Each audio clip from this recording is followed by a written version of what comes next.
What up, World Weary team? Back at it again. Welcome to the video. Thank you to those watching for the first time. Hope you like the video. Remember to like, comment, subscribe, share. If you like this video, go back and check out my other ones. Maybe find something you like. Continue to watch, hopefully. Thank you to those who've been with me since the beginning of coming the way. I truly appreciate you guys for watching, liking, commenting, and all that good stuff. Continue to do so. Makes me want to do better videos. I got a new mic. Hopefully this makes the video even better. Let's get into this video because it's going to be a good one. Game shows. America's favorite way to kill time, test knowledge, and win a toaster oven. Behind every iconic show is a legendary host who made it all work. Today I'm celebrating the best of the best. Bob Barker, Alex Trebek, and Dick Clark. These men weren't just hosts, they were television royalty. I remember growing up, if I was off of school, snow day or something, or if I was sick, I would turn on the TV and watch these game shows, one after the other. They were on every morning, I think on either ABC, CBS, or NBC, one of the three, I can't remember.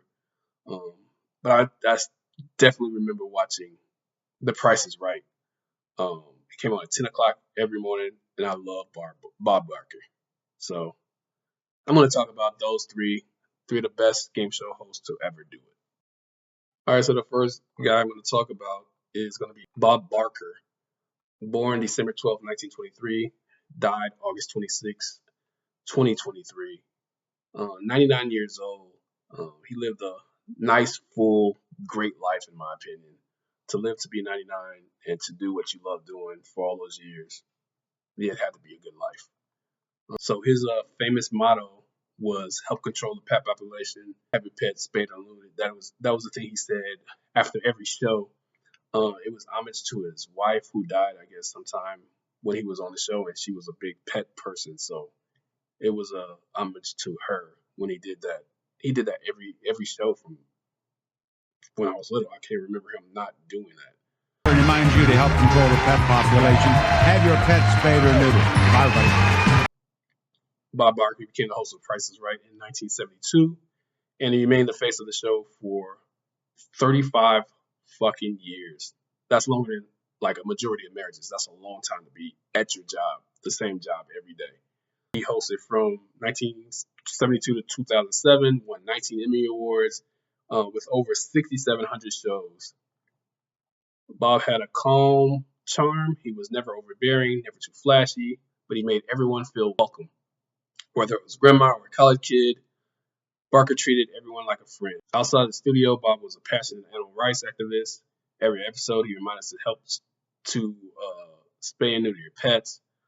A subtle but effective PSA, millions heard for decades. He was a great host, one of my favorites. He was probably my number one game show host. Next, let's talk about the man who made being smart cool. The late, great Alex Trebek, born July 22nd, 1940, died November 8th, 2020 at the age of 80 years old. He lived a nice, long life doing something that he loved to do, which is always a great thing. Trebek hosted Jeopardy from 1984 until his death in 2020. 36 years of calm intellect, deadpan humor, and a mustache, or lack thereof. He was super funny, and he was super sassy sometimes, too, which made it even better. Jerry. It's pronounced Gary, but it's Elbridge Gary. Well, the gerrymander is... I know. Okay. That's one of those weird things about our language. Go again. Over 8,000 episodes. He hosted Jeopardy longer than any other person, awarded the Peabody Award and Presidential Medal of Freedom. He was the kind of guy who could pronounce many hard words perfectly and still make fun of a contestant who said Turd Ferguson. His style was all class with a wink. What set Trebek apart from was his authenticity. He wasn't pretending to be a genius. He was genuinely fascinated by knowledge. He never talked down anyone. He celebrated curiosity. When Alex Trebek announced his cancer diagnosis in 2019, fans rallied behind him. He continued hosting even during treatment, showing us resilience and grace. Share with all of you, and it's in keeping with my longtime policy of being open and transparent with our Jeopardy fan base. I also wanted to prevent you from reading or hearing some overblown or inaccurate reports regarding my health. So therefore, I wanted to be the one to pass along this information. Now, just like 50,000 other people in the United States each year, this week I was diagnosed with stage 4 pancreatic cancer. Now, normally the prognosis for this is not very encouraging, but I'm going to fight this, and I'm going to keep working, and with the love and support of my family and friends, and with the help of your prayers also, I plan to beat the low survival rate statistics for this disease. Truth told, I have to, because under the terms of my contract, I have to host Jeopardy for 3 more years. So help me, keep the faith, and we'll win. He was definitely one of my favorite hosts, not only because the show was hard. Like, I would try to answer some of the questions. Most of the time, I would only get the questions right when it was related to sports or cartoons or something dumb like that. I could never get the hard shit. But he could always pronounce every word perfectly. His dictation, the way he read the stuff off the board, it was amazing. Um, and like I said, he was super funny. His humor was unbelievable. Um, he would roast them, but it wouldn't come off as rude. That's how good he was at his job. And I thoroughly enjoyed watching Jeopardy every afternoon when I got home from school. It was a great show.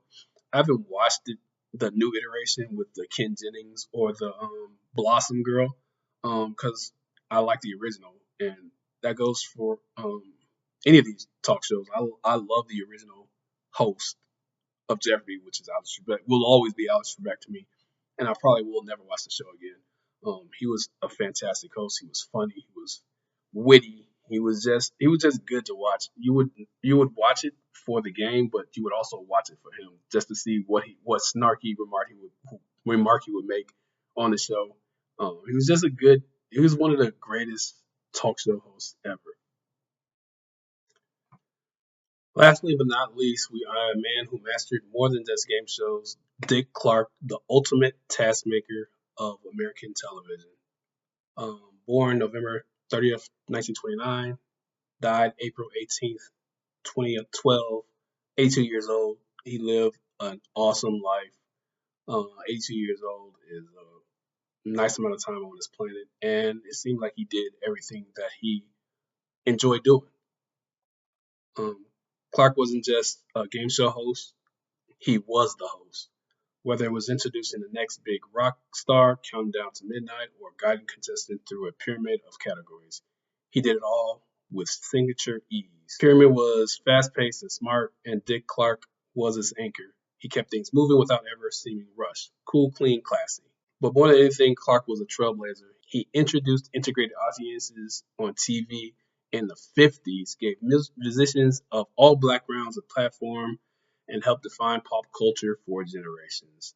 When Dick Clark passed away in 2012, it truly felt like the end of an era, but his influence lives on in every countdown, every game show buzzer, and every young host trying to find their voice.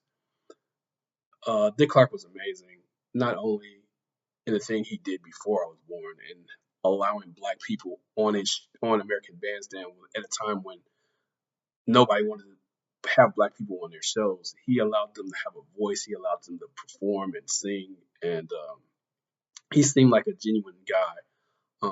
I love um, the Pyramid Show, $25,000 Pyramid, $100,000 Pyramid. He was so good at that show. Like I said, he made the show move. He was funny. He gave his jokes. They had the guest hosts on there. He would have them laughing. He was just the ultimate host of his show, I guess you could say. He was so funny. I used to watch him on New Year's Eve doing the New Year's thing, the countdown every year too. Um, he was just an unbelievable figure on TV, um, as well as on his game shows. I remember watching American Bandstand. I'm pretty sure it wasn't live, but I remember watching that on Saturday mornings in syndication. But he was an amazing person, and it's sad that I know everybody has to die eventually, but when he died, it was like losing a legend, and there'll never be a replacement for a guy like that. Just like any of these other the other two guys that I mentioned, Bob Barker and Alex Trebek, they were one of a kind, people in their genre. And I thoroughly enjoyed watching each of them in their shows. It was a part of my childhood. I grew up watching all three of them. And it sucks that they're gone, but it's going to happen to all of us eventually. But I love all three of them. I love their styles. I love everything about them. Bob Barker, Alex Trebek, Dick Clark, 3 men, 3 styles, 1 legacy, making television brighter, better, and unforgettable. They didn't just ask questions or hand out prizes, they brought joy, class, and heart to millions. Whether you grew up watching them or discovered them later, one thing's for sure, the game show world wouldn't be the same without all 3 of them. What was your favorite game show host? Let me know in the comments. That's going to do it for the video. Thank you guys for watching. I truly appreciate you guys for giving me 10-15 minutes of your time. I love game shows. I love those 3 hosts. Hope you liked the video. Remember to like, comment, subscribe, share, and all that good stuff. You could have been on anybody else's channel and you decided to give me your time. Only 24 hours in a day, and you gave me a couple, so thank you. I truly appreciate you. Have a good one, and I will get at you guys on the next one later.